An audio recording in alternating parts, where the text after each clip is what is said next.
ತೃಪ್ತಿ ಆಗುವಂಥ ದಿನ ನಮಗೆ, ನಮ್ಮ ಇಡೀ ಚಿತ್ರತಂಡಕ್ಕೆ, ನಮ್ಮ ನಿರ್ದೇಶಕರಿಗೆ, ನಮ್ಮ ಸಿನಿಮಾನ ತೆರೆ ಮೇಲೆ ತರೋಕೆ ಮಾಡಿರುವಂಥ ಪ್ರಯತ್ನ ಪಟ್ಟಿರುವಂಥ ಎಲ್ಲ ಮೆಂಬರ್ಸ್ ಇದು ಬಹಳ ಖುಷಿ, ತೃಪ್ತಿ ಎರಡೂ ಇರುವಂಥ ದಿನ. ಜೊತೆಗೆ ನಮ್ಮ ನಿರ್ಮಾಪಕರನ್ನೆಲ್ಲ ನೋಡುವಂಥ ಒಂದು ಸುದಿನ ಇದು. ಯಾಕೆಂದ್ರೆ ರಿಪ್ಪನ್ ಸ್ವಾಮಿ ಇವತ್ತು ಆಗಬೇಕು ಅಂದ್ರೆ ಅದಕ್ಕೆ ಬಹಳ ಮುಖ್ಯವಾದ ಕಾರಣ ಅವರೆಲ್ಲರೂ ಮಾಡಿದಂಥ ಮನಸ್ಸು. ಒಂದು ಸಣ್ಣ ಹಿನ್ನೆಲೆ ಏನಪ್ಪಾ ಅಂತ ಹೇಳಿದ್ರೆ, ಒಂದಷ್ಟು ಜನಕ್ಕೆ ಗೊತ್ತಿರುತ್ತೆ, ರಿಪ್ಪನ್ ಸ್ವಾಮಿ ಆಗೋದಕ್ಕೂ ಮುಂಚೆ ನಿರ್ದೇಶಕರು ಕಿಶೋರ್ ಮೂಡುಬಿದ್ರಿ ಸರ್ ಎಷ್ಟು ಸುತ್ತಿದ್ದಾರೆ ಅಂತ ಹೇಳಿದ್ರೆ ತಪ್ಪಾಗೋದಿಲ್ಲ. ಕತೆ ಹೋಗಿ ಹೇಳೋದು, ಕೆಲವ್ರಿಗೆ ಇಷ್ಟ ಆಗೋದು, ಸಿನಿಮಾ ಮಾಡಕ್ ಆಗದೆ ಇರೋದು, ಮತ್ತೆ ನನ್ನ ಹತ್ರ ಬರೋದು, ಸರ್ ಈ ತರ ಆಗ್ತಿದೆ. ನಾನು ಹೇಳಿದ್ದೆ, ಸರ್ ದಯವಿಟ್ಟು ನನಗೆ ಕಾಯಕ್ ಹೋಗ್ಬೇಡಿ, ಯಾರಾದ್ರೂ ಅಂದ್ರೆ ಕಮರ್ಷಿಯಲಿ ವಯಬಲ್ ಆಕ್ಟರ್ ಬಹಳ ಜನ ಇದ್ದಾರೆ, ನನ್ನ ಕೊಲೀಗ್ಸ್ ಇದ್ದಾರೆ, ಯಾರಿಗಾದ್ರೂ ಈ ಕತೆ ಕೊಟ್ಟು ಮಾಡಿಸಿ ಅಂತ ನಾನು ಹೇಳಿದಾಗ ಅವರು ಬಹಳ ನಿಷ್ಠುರವಾಗಿ ಹೇಳಿದ್ರು, ಸರ್ ಆ ತರ ಇದ್ದಿದ್ರೆ ನಾನು 1 ವರ್ಷದಿಂದನೇ ಹೋಗ್ತಿದ್ದೆ, ಈ ತರ 2 ವರ್ಷ ಕಾಯ್ತಾ ಇಲ್ಲ, ಈ ಕತೆ ನೀವೇ ಮಾಡ್ಬೇಕು, ನಿಮ್ ಕೈಯಲ್ಲಿ ಈ ಪಾತ್ರ ಮಾಡಿಸ್ಬೇಕು ಅಂತ. ಅಷ್ಟು ಏನ್ ಹೇಳ್ತಾರೆ, ಅಷ್ಟು ಶ್ರದ್ಧೆಯಿಂದ, ಅಷ್ಟು ಒಂದು ಒಳ್ಳೆ ಸಿನಿಮಾ ಮೇಲಿರೋ ಹುಚ್ಚುತನದಿಂದ, ಹಠದಿಂದ ಈ ಸಿನಿಮಾ ಮಾಡಿರೋದು. ಇದಕ್ಕೆ ಕಾರಣ ಆಗಿರೋ ನಮ್ಮೆಲ್ಲ ನಿರ್ಮಾಪಕರಿದ್ದಾರೆ, ಅವ್ರಿಗೆಲ್ಲರಿಗೂ ಮೊದಲು ನಾನು ಥ್ಯಾಂಕ್ಸ್ ಹೇಳ್ತೀನಿ, ಈ ಒಂದು ಅವಕಾಶ ನಮ್ಗೆ ಮಾಡಿಕೊಟ್ಟಿದ್ದಕ್ಕಾಗಿ. ಆಮೇಲೆ ಈ ಪಾತ್ರದ ಬಗ್ಗೆ ಹೇಳಬೇಕು ಅಂತ ಹೇಳಿದ್ರೆ, ಯಾಕೆ ಈ ಪಾತ್ರ ಅಂತ ಕೇಳಿದಾಗ, ಮಾಲ್ಗುಡಿ ಡೇಸ್ ಮಾಡಿದಾಗ ನಾನು ಕಿಶೋರ್ ಸರ್ ಸುಮ್ಮನೆ ಹಾಗೆ ತಮಾಷೆ ಮಾಡ್ಕೋತಾ ಇದ್ದೆ, ಒಳ್ಳೆವನಾಗಿ ಸಾಕಾಗ್ಬಿಟ್ಟಿದೆ ಸರ್, ಸ್ವಲ್ಪ ಬೇರೆ ತರ ಪಾತ್ರ ಮಾಡ್ಬೇಕು ಅಂತ ಹೇಳ್ತಾ ಇದ್ದೆ ಅವ್ರಿಗೆ. ಇಲ್ಲ ಸರ್, ಇದು ಒಂದು ಒಳ್ಳೆ ಕಥೆ ಮಾಡ್ತೀನಿ ಅಂತ ಹೇಳಿ ಕಥೆ ತಂದ್ರು. ಒಳ್ಳೆಯವನಾಗಿದ್ದು ಸಾಕಾಗಿದೆ, ಬೇರೆ ತರ ಅಂದ್ರೆ ಕೆಟ್ಟವನಾಗ್ಬೇಕು ಅಂತಲ್ಲ. ಆ ಒಳ್ಳೆ ಮನುಷ್ಯನ ಹಿಂದೆ ಯಾವುದೋ ಒಂದು ಅನುಭವದಿಂದ ಬೇರೆನೆ ಒಂದು ಶೇಡ್ ಇರುತ್ತೆ, ಬೇರೆನೆ ಒಂದು ನಡವಳಿಕೆ ಇರುತ್ತೆ, ಬೇರೆನೆ ಒಂದು ಭಾವನೆ ಇರುತ್ತೆ. ಅಂತ ಪಾತ್ರ ಮಾಡ್ಬೇಕು ಅಂತ ಕೆಲವ್ರನ್ನ ನೋಡಿದ್ರೆ ನಮಗೆ ಭಯ ಆಗುತ್ತೆ, ಇವ್ರ ಹತ್ರ ಹೋಗೋದ್ ಬೇಡ, ಈ ಅಪ್ಪನ ಹತ್ರ ಮಾತಾಡೋದ್ ಬೇಡ ಅಂತ ನಮ್ಗೆ ಹಿಡಿಸೋದಿಲ್ಲ ಕೆಲವ್ರನ್ನ ನೋಡಿದ್ರೆ. ಆದ್ರೆ ಅವ್ರನ್ನೇ ಕೇಳಿದ್ರೆ ಅವ್ರು ಇಡೀ ಸಮಾಜ ಬೈತಾರೆ, ನೀವ್ ಯಾರು ಸರಿ ಇಲ್ಲ ಅಂತ ಹೇಳ್ತಾರೆ ಅವರು. ಸೊ ಏನಕ್ಕೆ ಈ ಒಂದು ಅಸಮಾಧಾನ ಯಾರೆಲ್ಲ ಇದ್ರಲ್ಲಿ, ಯಾಕೆ, ಏನಾಗಿರುತ್ತೆ, ಅವರೆಲ್ಲ ಅಂತ ಸಿಟ್ಟಿ ಏನಿರುತ್ತೆ, ಆತರ ಒಂದು ಪಾತ್ರ ಮಾಡ್ಬೇಕು ಅನ್ನೋ ಆಸೆ ಇದ್ರಿಂದ ಒಂದು ಬಹಳ ಒಳ್ಳೆ ಕಥೆ ತಗೊಂಬಂದ್ರು ಕಿಶೋರ್ ಸರ್, ಇದನ್ನ ಮಾಡ್ಲೇಬೇಕು ಅಂತ. ಏನ್ ನೋಡ್ತಿದ್ದಲ್ಲ, ನೀವು ನೋಡಿದ ಹಾಗೆ ಟೀಸರ್ ನೋಡಿದ್ರಿ, ಕಾಡಲ್ಲೇ ಹುಟ್ಟಿ ಬಂದದ ನಂಗಾವೇನೋ ಒಂದು ಜೇನು ಕುರುಬರ ಹಾಡನ್ನ ನೋಡಿದ್ರಿ, ಇವಾಗ ಟ್ರೈಲರ್ನ ನೋಡಿದ್ರಿ, ಬಹಳ ಒಳ್ಳೆ ಪ್ರತಿಕ್ರಿಯೆ ನಮಗೆ ಸಿಗ್ತಾ ಇದೆ. ಸಮಾಧಾನ ಆಗುತ್ತೆ ಈ ತರ ಪಾತ್ರ ಮಾಡಿದಾಗ. ನಿನಗೆ ಬೇಕಾಗಿತ್ತ ಇದು ಅಂತ ಅನ್ನಿಸ್ಕೊಳ್ಳೋದಕ್ಕಿಂತ ಚೆನ್ನಾಗಿ ಮಾಡಿದ್ಯಾ ಅಂತ ಅನ್ನಿಸ್ಕೋಬೇಕು ಅನ್ನೋದೇ ನನ್ನ ಆಸೆ, ಯಾವುದೇ ಪಾತ್ರ ಮಾಡಿದ್ರು. ಹಾಗಾಗಿ ನನಗೆ ಈ ಪಾತ್ರವನ್ನು ಕೊಟ್ಟಿದ್ದಕ್ಕೆ ಕಿಶೋರ್ ಸರ್ಗೆ ಥ್ಯಾಂಕ್ಸ್ ಹೇಳ್ತಾ, ನಮ್ಗೆ ಸಿನಿಮಾ ಮಾಡೋದಕ್ಕೆ ಅವಕಾಶ ಮಾಡಿಕೊಟ್ಟು ಎಲ್ಲ ರೀತಿಯಾದಂತಹ ಅನುಕೂಲತೆಗಳನ್ನ ಒದಗಿಸ್ಕೊಟ್ಟಂತ ಎಲ್ಲ ನಿರ್ಮಾಪಕರಿಗೂ ನಾನು ಥ್ಯಾಂಕ್ಸ್ ಹೇಳ್ತಾ, ಸಿನಿಮಾದ ಫಸ್ಟ್ ಲುಕ್ ಇಂದ ಹಿಡಿದು ಇವತ್ತಿನವರೆಗೂ, ಇನ್ನು ರಿಲೀಸ್ ಆಗೋವರೆಗೂ ನಮ್ಮ ಜೊತೆನೇ ಇರುವಂತ ನಮ್ಮ ಎಲ್ಲ ಮಾಧ್ಯಮದ ಮಿತ್ರರಿಗೂ ಕೂಡ ನಾನು ಥ್ಯಾಂಕ್ಸ್ ಹೇಳ್ತಾ, ನನ್ನ ಈ ಮಾತಿಗೆ ಸದ್ಯಕ್ಕೆ ಇಲ್ಲಿ ವಿರಾಮವನ್ನು ಕೊಡ್ತೇನೆ. ಇನ್ನು ನಿರ್ದೇಶಕರು ಮಾತಾಡಬೇಕು ಅಲ್ವಾ ಮೇಡಮ್? ಸಾಕಲ್ವಾ ಮಾತಾಡಿದ್ದು? ಇಲ್ಲ ನೀವು ಆಕ್ಚುಲಿ ಈ ತರ ಎಲ್ಲ ಟ್ರೈಲರ್ ಟೀಸರ್ ಎಲ್ಲ ನೋಡಿದ್ಮೇಲೆ ನಿಮ್ಮನ್ನ ಹಂಗೆ ಕಳ್ಸೋದು.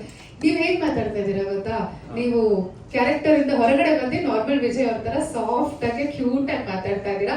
ಒಂದೇ ಒಂದು ರಿಕ್ವೆಸ್ಟ್ ಏನಂದ್ರೆ, please go back to your character. Rippan Swami ಹೇಗ್ ಮಾತಾಡ್ತಾನಂತ ನೀವು ರಿಪ್ಪನ್ ಸ್ವಾಮಿ ಪ್ರೆಸ್ ಮೀಟಿಂಗ್ ಬಂದ್ರೆ ಹೇಗ್ ಮಾತಾಡ್ತಾರೆ ಅಂತ 4 ಲೈನ್ ಮಾತಾಡಿ ಪ್ಲೀಸ್. ಪ್ರೆಸ್ ಮೀಟಿಂಗ್ ಬಂದ್ರೆ ಮಾತಾಡೋದು ಸರ್, ಕಿಶೋರ್ ಸರ್ ಸಪೋರ್ಟ್ ಮಾಡಿ ಒಂದು ಟಾಸ್ಕ್ ಕೊಟ್ಟಿದೀವಿ, ಅಟ್ ಲೀಸ್ಟ್ ಸಮಥಿಂಗ್ ಸ್ಪೆಷಲ್. ಹೌದು, ಚಿನ್ನರಿ ಮತ್ತೆ ಬಿಟ್ಬಿಡಿ, ನೀವಲ್ಲೇ ನೀವಾಗ ರಿಪ್ಪನ್ ಸ್ವಾಮಿ ಬಗ್ಗೆನೇ ಮಾತಾಡ್ಬೇಕು. ಸ್ವೀಟ್ ಕ್ಯೂಟ್ ಎಲ್ಲ ಬೇಡ ಇವಾಗ ಸರ್. ಈ ಕ್ಯಾರೆಕ್ಟರ್ ಒಳಗೆ ಹೋಗಿ ನಮ್ಮ ಮಾಧ್ಯಮದವ್ರಿಗೆ ಹೇಗೆ ನೀವು ಫಿಲ್ಮ್ ಬಗ್ಗೆ 4 ಲೈನ್ ಹೇಳ್ತೀರಾ ಹೇಳಿ. ಬಹಳ ಕಷ್ಟ ಇದು, ಕಾಸ್ಟ್ಯೂಮ್ ಹಾಕೊಂಡು ಡೈರೆಕ್ಟರ್ ಮಾತು ಕೇಳ್ಕೊಂಡು ಸೀನ್ ಒಳಗೆ ಹೋಗಿ ಆಕ್ಟ್ ಮಾಡಿ. ಪ್ರತೀಕ್ಷಾ ಶಿಲ್ಪ ಇಲ್ಲೇ ಇದಾರೆ, ತಸ್ಬಿಡ್ಲ ಕಾಸ್ಟ್ಯೂಮ್ ಬೇಡ ಬೇಡ ಬೇಡ ಬೇಡ ತಂದ್ಬಿಡ್ತಾರೆ. ಅಂದ್ರೆ ಮೇಕಪ್ ಅವರು ಇಲ್ಲೇ ಇದ್ರೆ ಹನುಮಂತರು ಬೇಡ ಮೇಕಪ್ ಹಾಕ್ಬಿಡ್ತಾರೆ, ಮೇಕಪ್ ಮಾಡ್ಬಿಡ್ತಾರೆ. ಏನ್ ಹೇಳಿ. ಓಕೆ, ರಿಪ್ಪನ್ ಸ್ವಾಮಿನೇ ಸಿನಿಮಾ ನೋಡಿ ಅಂತ ಕೇಳ್ಕೋಬೇಕು ಅಂದ್ರೆ ಹಿಂಗ್ ಹೇಳ್ಬೋದು ಅಂತ ಗೊತ್ತು. ಸುಮ್ಮನೆ ತಲೆಗೇನೋ ಬರ್ತಾ ಇದೆ, ಏನೋ ರೆಕಾರ್ಡ್ ಮಾಡಿ ಏನೋ ಹಾಕ್ಬಿಡ್ಬೇಡ್ರ, ಪೂರ್ತಿ ಅದೇ ಆಗಿದೆ. ಎಲ್ಲ ಒಳ್ಳೆಯವರು, ಅವಾಗೆಲ್ಲ ಮಾಡಲ್ಲ. ಓಕೆ,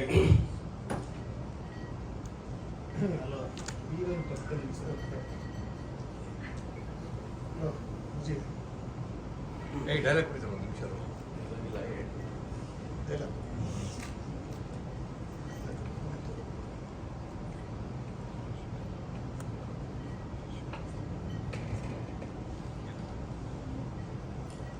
ತಿಪ್ಪನ್ ಸ್ವಾಮಿ ಸಿನಿಮಾ ರಿಲೀಸ್ ಆಗ್ತಾ ಇದೆ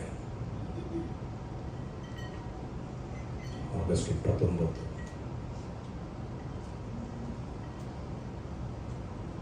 ಎಲ್ಲರೂ ಥಿಯೇಟರ್ಗೆ ಬಂದು ಸಿನಿಮಾ ನೋಡಬೇಕು. ನೋಡ್ಲಿಲ್ಲ ಅಂದ್ರೆ ಒಬ್ಬೊಬ್ಬನ್ನು ಕೊಂಡಾಕಿ ಸುಟ್ಟಾಕ್ಬಿಡ್ತೀನಿ. Oh my God. Thank you very much.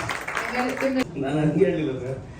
ಅಂದ್ರೆ ಪಾತ್ರಗಳು ಮಾಡ್ಕೊಂಡ್ ಬಂದಿದ್ದು ಇದುವರೆಗೂ ಅದು ನಿನಗಾಗಿಯಿಂದ ಹಿಡಿದು ಮಾಲ್ಗುಡಿ ಡೇಸ್ ವರೆಗೂ ಕೂಡ ತುಂಬಾ ಸಾತ್ವಿಕವಾದಂತಹ ಪಾತ್ರ. ಒಂದು ಬಾಯ್ ನೆಕ್ಸ್ಟ್ ಡೋರ್ ಆಗಿರ್ಬೋದು, ಆತರ ರೊಮ್ಯಾನ್ಸ್ ಮಾಡೋದಾಗಿರ್ಬೋದು, ಹಾಸ್ಯ ಮಾಡೋದಾಗಿರ್ಬೋದು, ಅಥವಾ ಒಂದು ಆಕ್ಷನ್ ಸಿನಿಮಾದಲ್ಲೂ ಕೂಡ ಒಳ್ಳೆಯವರೇ ಆಗಿರ್ಬೋದು, ಆಗುವಂಥದ್ದಾಗಿರ್ಬೋದು. ಆದ್ರೆ ಇವಾಗ ಅದರ ಒಂದು ಸಣ್ಣ ಟ್ರಾನ್ಸ್ಫಾರ್ಮೇಶನ್ ಆಗ್ತಾ ಇದೆ. ಅಂದ್ರೆ ಪೀಪಲ್, ಜನರಿಗೆ ಅವರಲ್ಲೇ ಕಾಣ್ತಿರುವಂತ ಯಾವುದೋ ಒಂದು ಗ್ರೇ ಶೇಡ್ ಇದೆ, ಯಾವುದೋ ಒಂದು ಕೋಪ ಇದೆ, ಅದರಿಂದ ಏನೋ ಒಂದು ಆಗಿರ್ತಾರೆ.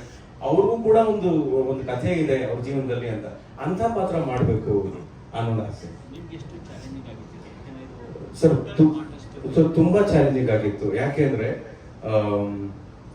ಈ ಪಾತ್ರಕ್ಕೆ ಅಫ್ಕೋರ್ಸ್ ಇದಕ್ಕೆ ಬೇಕಾಗಿರುವಂತಹ ಸಿಟ್ ಆಗ್ಲಿ, ಕೋಪ ಆಗ್ಲಿ, ಆ ಗಾಂಭೀರ್ಯತೆ ಆಗ್ಲಿ, ಆ ಮೌನ ಆಗ್ಲಿ, ಎಲ್ಲವೂ ಇದೆ. ಆದ್ರೆ ಇನ್ನೊಬ್ಬರನ್ನ ಒಂದು ಈ ಕೋಪದಿಂದ ನೋಡಿದ ಆಮೇಲೆ ನನಗೆ ಇವ್ನು ಕಂಡ್ರೆ ಆಗಲ್ಲ ಅಂತ ನೋಡೋ ದೃಷ್ಟಿ ಇದೆಯಲ್ಲ, ಅದು ನಮ್ಗೆ ಮುಂಚೆಯಿಂದ ಬಂದಿಲ್ಲ. ಅದ್ರ ಆತರ ಬದುಕಿದ್ದಿಲ್ಲ. ಸೊ ಇಂಥ ಒಂದು ದೃಷ್ಟಿ ಬರಬೇಕು ಅಂತ ಹೇಳಿದ್ರೆ ನಮ್ಮದೇ ಆದ ಒಂದು ಸಣ್ಣ ಇಮ್ಯಾಜಿನೇಷನ್ ಮಾಡ್ಬೇಕಾಗತ್ತೆ. ಯಾವ್ದಾರ ಒಂದು ನಿಜವಾದ ವ್ಯಕ್ತಿಯನ್ನ ನೋಡಿದ ನೆನಪನ್ನ ನಾನು ಮಾಡ್ಕೋಬೇಕಾಗತ್ತೆ, ಯಾವ್ದಾರ ಒಂದು ಸಿನಿಮಾ ನೋಡಿದ ನೆನಪನ್ನ ನಾನು ಮಾಡ್ಕೋಬೇಕಾಗುತ್ತೆ. ಜೊತೆಗೆ ನಿರ್ದೇಶಕರು ಒಂದು ಗೈಡ್ ಲೈನ್ ಹಾಕೊಂಡಿರ್ತಾರೆ ಕ್ಯಾರೆಕ್ಟರ್ಗೆ, ಈ ತರ ಮಾಡಿದ್ರೆ ಚೆನ್ನಾಗಿರುತ್ತೆ ಅಂತ. ಸೊ ಅದೆಲ್ಲವನ್ನೂ ಒಂದು ಪ್ರಿಪರೇಷನ್ ತಗೊಂಡು ಒಂದು ಸೀನ್ ಅಲ್ಲಿ ಇನ್ವಾಲ್ವ್. ಪಾಪ ನಿರ್ದೇಶಕರಿಗೆ ನಾನು ತಮಾಷೆ ಎಲ್ಲ ಬಹಳ ಬಹಳ ತಾಳ್ಮೆಯಿಂದ ಇದ್ರು ಈ ಸಿನಿಮಾದಲ್ಲಿ ನನ್ನ ಜೊತೆ ಕೆಲಸ ಮಾಡ್ಬೇಕಾದ್ರೆ. ಯಾಕಂದ್ರೆ ನಾನು ಸಿನಿಮಾಗೆ ಕೆಲಸ ಮಾಡಿದ ಸಂದರ್ಭ ಬಹಳ ಇಕ್ಕಟ್ಟಿನ ಸಂದರ್ಭ. ನನಗೆ emotionally it was a very very difficult situation. ನನಗೆ ಆ ಘಟನೆ ನಡೆದ ಕೇವಲ 45 ದಿನ ಆದ ತಕ್ಷಣ ನಾನು ಶೂಟಿಂಗ್ ಶುರು ಮಾಡಿದ್ದು. So I had to find out a balance. ದುಃಖಕ್ಕೂ ನೋವಿಗೂ ಕ್ಯಾರೆಕ್ಟರ್ ಇರೋ ಸಿಟ್ಟಿಗೂ ಒಂದು ಬ್ಯಾಲೆನ್ಸ್ ಸ್ಟ್ರೈಕ್ ಮಾಡ್ಬೇಕಾಗುತ್ತೆ. ಇದನ್ನ ಶ್ರಮ ಪಟ್ಟು ಐ ಆಮ್ ಶೋರ್ ಶ್ರದ್ಧೆಯಿಂದ ಮಾಡಿದ್ದೀನಿ ಅನ್ನೋ ಒಂದು ವಿಶ್ವಾಸ ನನಗಿದೆ. ಅದರ ಒಂದು ಸಣ್ಣ ಪ್ರತಿಫಲನೆ ಇವಾಗ ಟ್ರೈಲರ್ ನೋಡಿದ್ದು ಖುಷಿ ಆಯ್ತು ನನಗೆ. ಆಕ್ಚುಲಿ ಪ್ರಿಪೇರ್ ಮಾಡಿದ್ದೀನಿ ಸರ್ ಈ ಪಾತ್ರಕ್ಕೆ. ಖಂಡಿತ ಸರ್, ಮೌನ ಹೆಚ್ಚು ಮಾತಾಡುತ್ತೆ. ಅದರ ದೊಡ್ಡ ಕ್ರೆಡಿಟ್ ಸಿನಿಮಾಟೋಗ್ರಫರ್ ಹೋಗ್ಬೇಕು. ಯಾಕಂದ್ರೆ ಯಾವ ಶಾರ್ಟ್ ನ, ಯಾವ ಮೌನವನ್ನ ಎಷ್ಟರ ಮಟ್ಟಿಗೆ ಹಿಡಿದಿಟ್ಟು ನೆಕ್ಸ್ಟ್ ಶಾರ್ಟ್ ಹೋಗ್ತೀವಿ, ಅದನ್ನ ಎಡಿಟ್ ಮಾಡಿದಂತ ಎಡಿಟರ್ ಹೋಗ್ಬೇಕು. So it is team work. ಇದರಲ್ಲಿ ಬೇರೆ ಯಾವುದೇ ಶಾರ್ಟ್ ಕಟ್ ಇಲ್ಲ ಸರ್. Thank you. ಸೊ ಈಗ